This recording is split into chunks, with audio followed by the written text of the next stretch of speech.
রাত 12টা বেজে গেছে, বলেছিলাম না রাতের ঘুম হারাম হয়েছে কিনা। মেক্সিকো যে ধরনের ফুটবল খেলেছে, ফুটবল বিশ্বকাপের যে উত্তেজনা আমরা উদ্বোধনী অনুষ্ঠানে দেখেছি, তাতে আর বলার অপেক্ষা রাখে না। আপনার 12টা বেজে গেছে। Welcome to D box.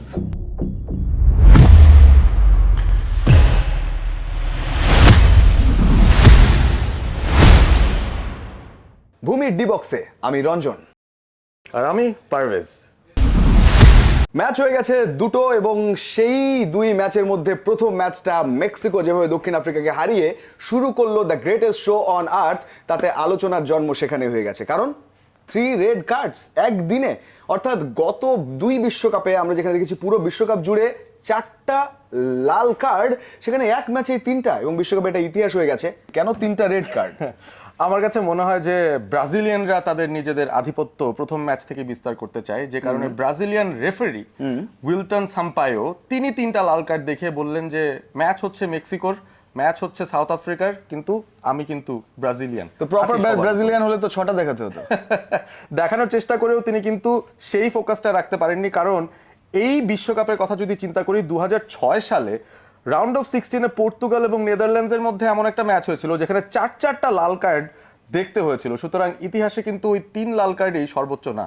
একেবারে রাউল হিমেনেজ, তার কথা বলে শুরুটা করতে চাই, কারণ বিশ্বকাপটা তিনি এমনভাবে শুরু করেছেন, নায়কাচিত একটা রূপকথা লিখেছেন তিনি। কারণ আমরা 2020-এর ঘটনা জানি, তার আর্সেনালের একজন ফুটবলারের সঙ্গে তার যে মাথায় ধাক্কা লাগা, এবং শেষ পর্যন্ত মৃত্যুর মুখ থেকে ফিরে এসে যেভাবে তিনি ফাইনালের যাওয়ার স্বপ্ন দেখাচ্ছেন দলকে, প্রথম ম্যাচে মঞ্চ মাতিয়ে একটা গোল দিয়ে, যদিও 9 মিনিটে প্রথম গোলটা আরো একজন করেই ফেলেছিলেন। এবং তার নামটা আমার মনে হয় বিসিএস এর প্রশ্নপত্রে চলে আসতে পারে। 2026 বিশ্বকাপের প্রথম গোলটা কে করেছিলেন এমন একজন যিনি কলম্বিয়া আন্ডার 20 দল পর্যন্ত খেলেছেন। কলম্বিয়ার হয়েই হয়তো খেলার কথা ছিল, কিন্তু খেলছেন মেক্সিকোর হয়ে। অদ্ভুতভাবে তিনি সৌদি আরবের আল কাদসিয়া যে দলটা রয়েছে সেই দলে খেলছেন সাউদি প্রো লিগে, এবং সেখানেও 33টা গোল দিয়েছেন। ক্রিস্টিয়ানো রোনাল্ডোর চেয়ে 5 গোল বেশি। অর্থাৎ এই হুলিয়ান কুইনোনেজ তিনি আসলে সারপ্রাইজ এলিমেন্ট হিসেবে হয়তো আমাদের সামনে এসেছেন, কিন্তু তিনি এই কাজটা করার জন্য অনেক দিনের পরিশ্রম কিন্তু করে ফেলেছেন। একেবারে, অর্থাৎ তিনি খেলেন সৌদি প্রো লিগে। আর যদি প্রথম ম্যাচের কথা বলি, সবচেয়ে ইম্পর্টেন্ট কি ছিল? শাকিরা নাকি বডি ডাবল নিয়ে এসেছিলেন? হতে পারে, হতে পারে। অনেকের কাছে শাকিরাকে শাকিরার মতো লাগেনি।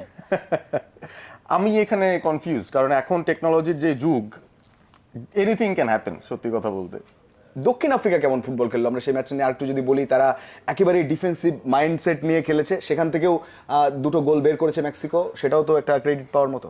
অবশ্যই মেক্সিকোর আরো বেশি গোল পাওয়ার কথা ছিল। দক্ষিণ আফ্রিকার গোলকিপার একটা দুটো খুব ভালো সেভ করেছিলেন, না হলে হয়তো গোল সংখ্যা আরো বেশি হতে পারতো।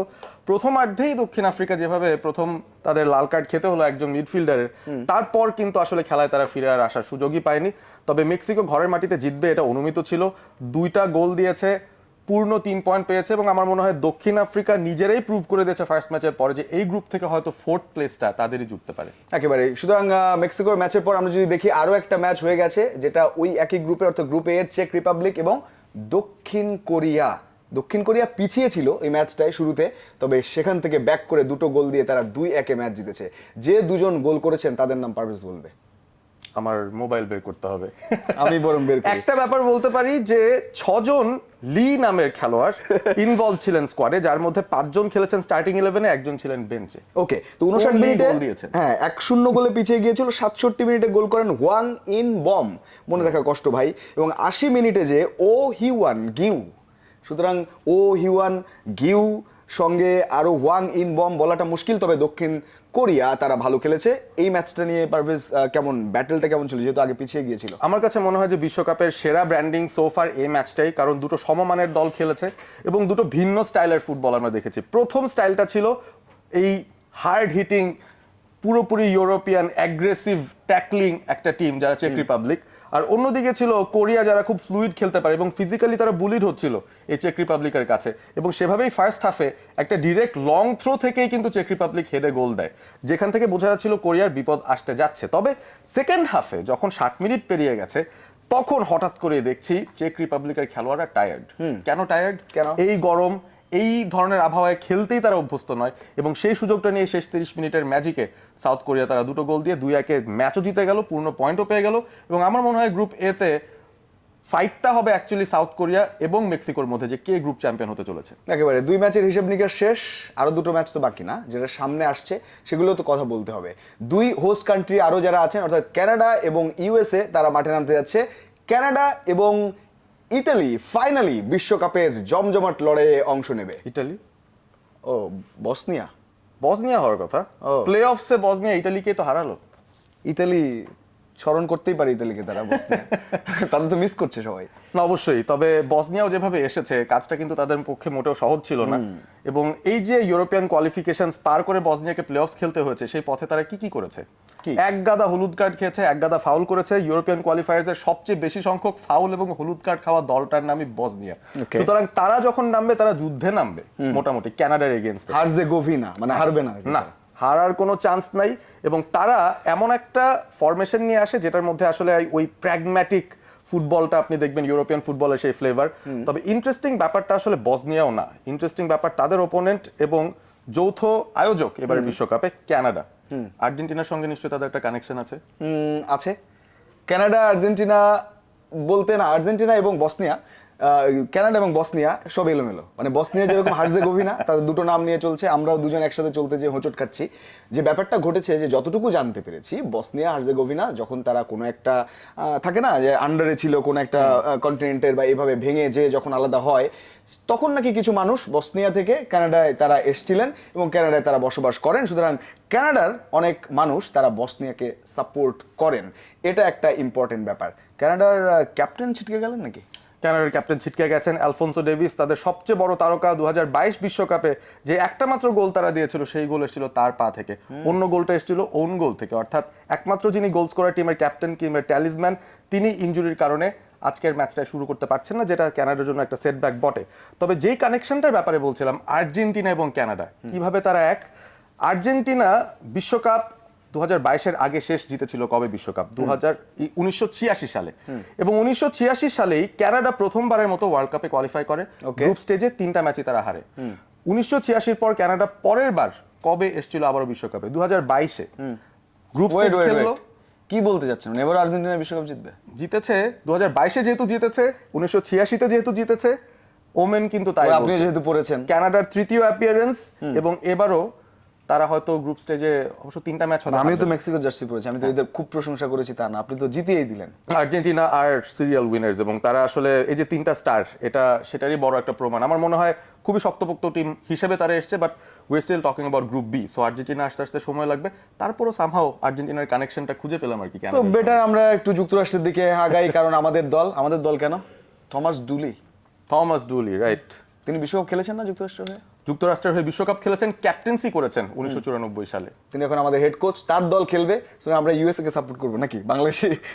আমি আসলে খুব একটা নিশ্চিত নই। তারপরও হ্যাঁ, ইউএসএ টিমটা যে পরিমাণ ভালো ফুটবল খেলে, তারা আসলে প্র্যাকটিসটা বা ফ্রেন্ডলি ম্যাচগুলো খেলে যেভাবে প্রস্তুতিটা নিয়েছে, সেই জায়গা থেকে বলবো তাদের শক্তিশালী অবস্থান থাকাটাই স্বাভাবিক। And their coach MP, yes, their coach MP, এবং সেই সাথে তাদের বেশ কিছু সুপারস্টারস আছেন যাদের ছবি ওই এমবাপে কিংবা ভিনিসিয়াস জুনিয়রদের পাশেই জুড়ে দেওয়া হচ্ছে। তার নাম হচ্ছে ক্রিশ্চিয়ান পুলিসিচ।